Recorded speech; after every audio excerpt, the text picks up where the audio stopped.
Hello and welcome to Hexed Encountered. My name's Joe. Today we will be doing a first look video at the game On To Richmond II, The Union Strikes South. This is from Multiman Publishing, and it is volume 13 of Great Campaigns of the American Civil War from designer Joe Balkowski. And if we flip this guy over, we can read the back here and check out what makes this an interesting edition. As I mentioned, this is the 13th entry in the series. And what they've done is kind of put basically 3 campaigns into one box here. So let's read the description. It says, On To Richmond II, The Union Strikes South, covers 3 of the most famous campaigns of the Civil War in a single module for the award-winning Great Campaigns of the American Civil War series. 2 of the campaigns have been revised and rebalanced for improved play. The third is entirely new. We have On To Richmond II, featuring the 1862 Richmond campaign. Grant Takes Command 2 simulates the 1864 Overland Campaign, and the Petersburg Campaign covers the 1864-1865 operations around Petersburg. This entirely new module depicts the nearly 10 months of fighting, mostly in the open field, that started when Grant crossed the James River in June 1864 and ended with the Confederate defeat at Five Forks in April 1865.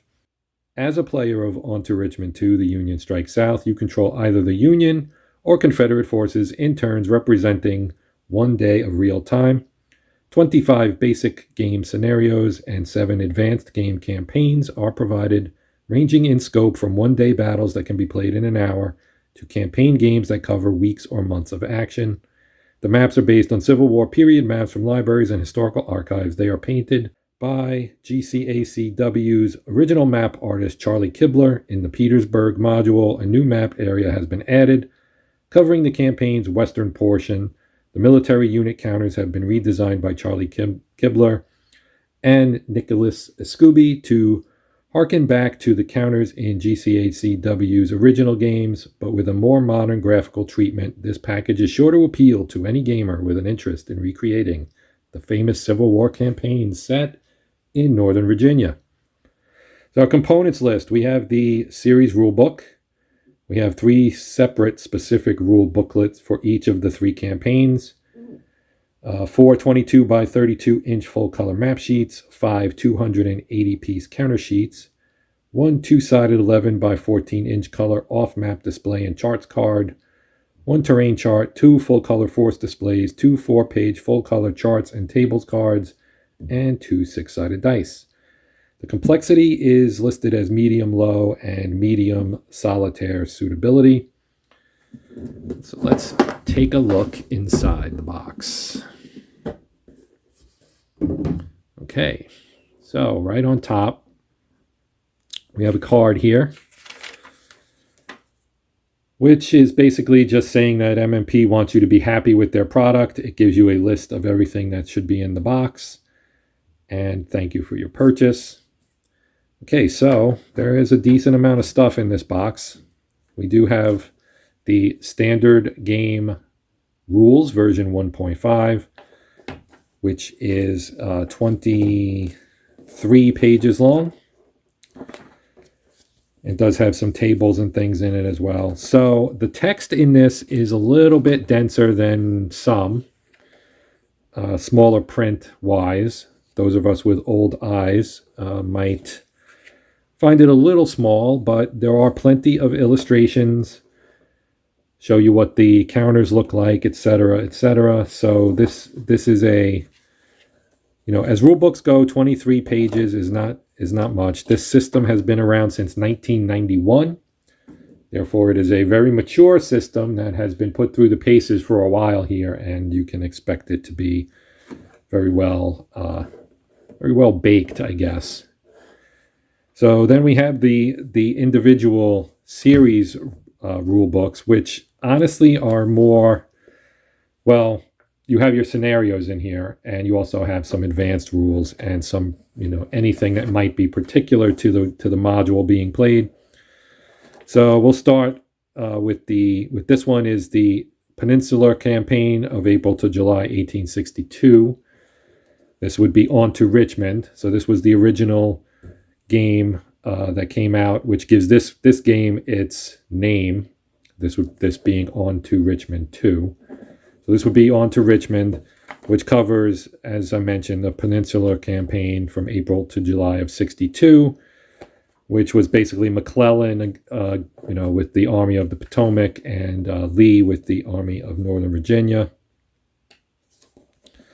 So lots of scenario stuff. You have scenario 2, as you can see. You get setup information for each of the various scenarios. This one has a whole bunch of stuff. This is scenario 3, the gates of Richmond. And you have, very specific information about the various scenarios, right? So once you get through all the scenarios here, Gaines Mill, right? So now we have our advanced game rules that start on page 26. So again, the advanced rules, you have your basic rules, which were in the basic rule book there, version 1.5 of the basic rules, 23 pages long. Now we have advanced rules that are tailored for the specific situations that we're playing here. So you have things like railroad movement and strategic movement and amphibious stuff, the monitors, or ironclads, I guess would be a better way to say it, Union gunboats. So you have a bunch of stuff in that vein that goes, then you have advanced game scenarios. So we have about 20 pages of advanced rules. Then you have advanced game scenarios, which is basically the campaigns. So you have the Peninsula Campaign with a lot of setup and so on. And then you have the game as history by the designer, Joseph Balkowski, and several pages of that. A lot of notes, as I mentioned, this series has been around for a while. Ed Beach also worked on this, as you can see. On To Richmond game design and development, Joe Balkowski and Ed Beach. Series designer was Joe Balkowski. Charlie Kibler did the maps. He worked with Nico Escubi on the graphics and so on. So that's the first module. Now we have Grant Takes Command. So this was also a separate module in the series previous to this. And this covers the 1864 Overland Campaign. And again, you have the same kind of thing. There's this neat little kind of communications between generals or generals and the president or whatever it may be at the beginning on the first page. Then you have your basic rules for this particular module, which covers literally one page. Then we get into our scenarios again. So you get some information, special rules, game length, all that stuff, victory conditions, setups. So you have this for all of the various scenarios in this game, and the basic scenarios run through page 22. And then here you'd have the advanced rules starting on page 22 and probably running about 20 pages or so. And then you have the scenario, which is the campaign scenario, just as we saw in the other one. There's a lot of information here. Then you have marching to Cold Harbor, the grand campaign rules, advanced game sequence of play, etc., etc. So there's a lot of game in here. Now, there's more scenarios, and then again, notes at the back. This time written by Ed Beach. So this one was done by Ed Beach. Obviously, it's still the same system that was created back in '91 by Joe Balkowski. So as I was saying, you do get a lot of game in this. Basically 3 modules that are essentially separate. They're all separate campaigns, and they're all snapshots of action in Northern Virginia in 62, 64, and 65. Here we have the Petersburg Campaign. So this is the new one. So this is new for this game. And again, you have basic rules, couple pages. This one's a little bit longer than the others. Then we have our basic scenarios, same as we've seen in the other books. They all work pretty much the same way. And then we get to so we have the advanced rules starting on page 31. Go through all of that, and you end up getting to Yeah, the Petersburg Campaign itself starts on page 53 with its information. You have a last offensive scenario, because obviously this was at the end of the war. And then at the back, you have designer notes. And so this one was designed by Joe Balkowski, Ed Beach, and Chris Withers.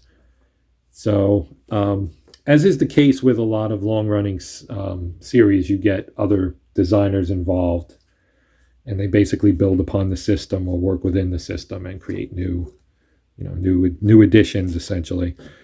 So those were the books. Now we have our force displays. We have one for the Confederacy and one for the Union. The one on the Confederate side has a turn track for Grant Takes Command, because that one runs from May 4th through June 12th. The Union one has a movement track and victory points and manpower losses track on it.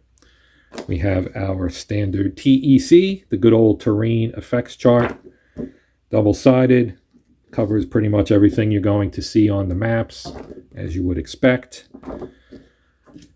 Then we have 2 sets of player aid cards. They're fold-out 4-pagers with everything from combat charts to artillery modifiers, ratio charts, retreat charts, the game ends table, things specific to Grant Takes Command, movement summary, extended march, command radius, etc., etc. So we have 2 copies of those, one for each player. Now we get to that special off-map theater display, which is also 2-sided. One side has the turn track for the Petersburg Campaign. The other side has the off-map theater display. So obviously you can see we have Grant Takes Command North map and Grant Takes Command South map, with On To Richmond's North map over here in the corner. And then you have other things that are outside that area, Shenandoah Valley, Bermuda 100 theater that are covered by this particular display. And as I mentioned, we have a turn track for the Petersburg Campaign, which stretches from June of 64 to April 6th of 65. Here are our counter sheets. There are 5 of these. And we have, as you would expect, so you have an 1862 order of battle with a lighter background, so that would be these, and then you see darker backgrounds down here. These are overflow of 1864 Confederates on this side and overflow of the Federals on this side. And you can see you've got like the valley marker, that's Stonewall Jackson, of course, and that would be what you would use with the display we just saw for a while. That's going on. What else do we have? 2-sided, as you would expect. We do see our CSS Virginia here, the USS Monitor, and so on and so forth. Okay, sheet number 2. There's Robert E. Lee. We have Grant over here, Meade, Burnside, all the familiar names, if you're familiar with Civil War history, are in here. Longstreet, Jeb Stuart, A.P. Hill, Beauregard, all those guys, Sheridan, etc., etc. And units, the scale of units. You'll have divisions, you'll have regiments, you'll have brigades, etc., etc. More units. Well, this is this goes with the off-map display. We'll see that in a second. At least I think it does. I'm still fairly new to this system, so bear with me if I'm screwing stuff up.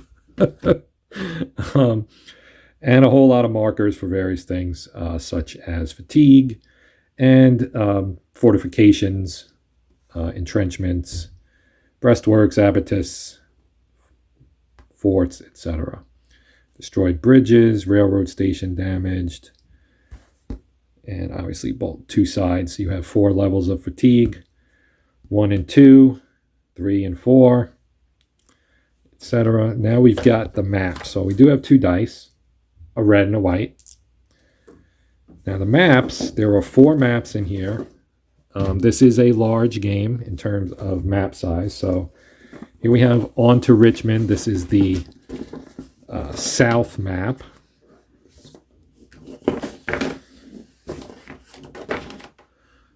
And I will need to kind of expand this a little bit to show everything. But you do have, so this is the south end of the map. Obviously, you've got some stuff here on the bottom, at the bottom of the map. The valley stuff with Stonewall, Fredericksburg, Baltimore, D.C., Fort Monroe, Norfolk, the Atlantic coast. So basically the stuff around, outside the theater, going on outside this, in the general vicinity, but outside the scope of this particular area of Northern Virginia. And then on the south end of the map here, you can see we've got the James River as a prominent feature, as you would expect. We have Williamsburg over here, Prince George. Here's Petersburg, all the way over to the left, right there. I could zoom out a little bit. I'm sure you probably would want to see the entirety of the map. It's hard for me to get that in one shot because if I put the north map out on top of the south map, it is very, very large. So here is the north map, which obviously covers the area north of what we just saw. Man, my accent is kicking today, I'm telling you. So we have James River West, York, Rappahannock, etc., the Hampton Roads. Here's your Rappahannock River right here. The York River is in the south, of course, because these two maps go together.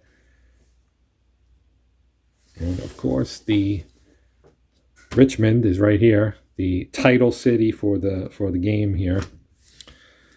So you can see on the map, everything is really well done. It's a Charles Kibler map. It's very, very well done.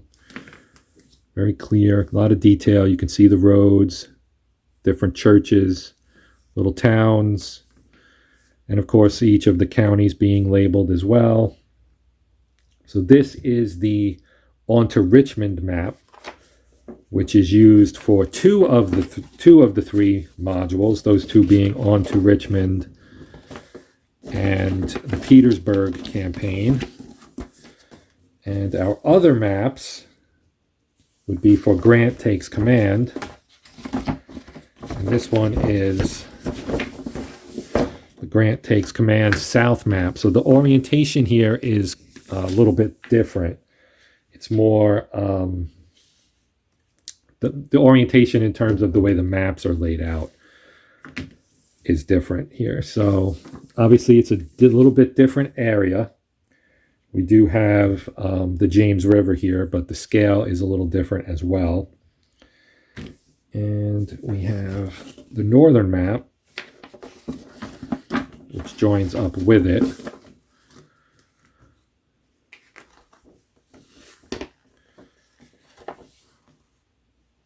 And these maps actually kind of go together. So this is shaped more in like an upside down L, like this.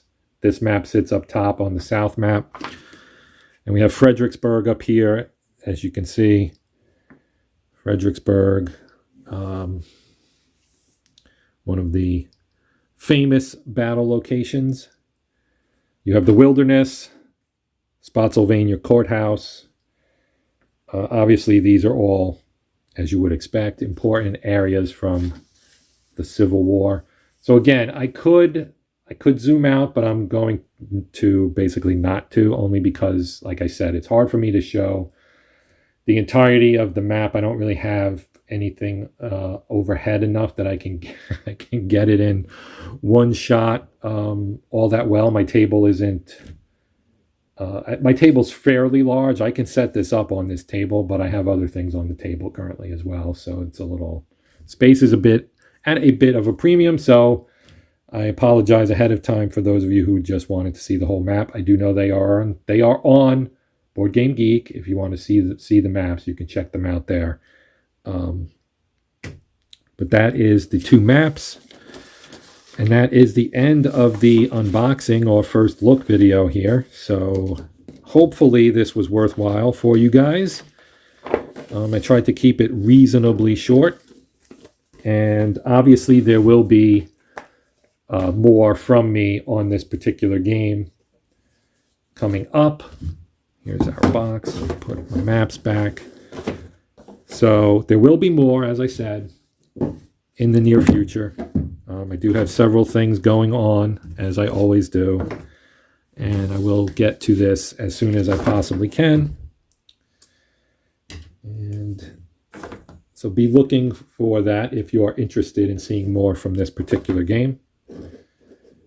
I am looking forward to playing it. I have not played this series before, so this is kind of my introduction to it. I have done a little bit of research on it. There is plenty of other videos, or there are plenty of other videos available on this game from other people, obviously other content creators who have a better feel for it than I do, of course, since I'm fairly new to it. But yeah, so I will be doing a playthrough on this, so be on the lookout for that. That shouldn't be too far in the future. I do have other things going on, as I mentioned. But I do appreciate you guys taking time to watch. As always, thank you. Please feel free to comment, ask questions, etc. Always love to interact with the viewers. But that's going to do it. So please like, share, subscribe if you would. That helps support the channel and is much appreciated by me. But that will be the end of this one. My name's Joe. This has been Hexed Encountered, and until next time, happy gaming.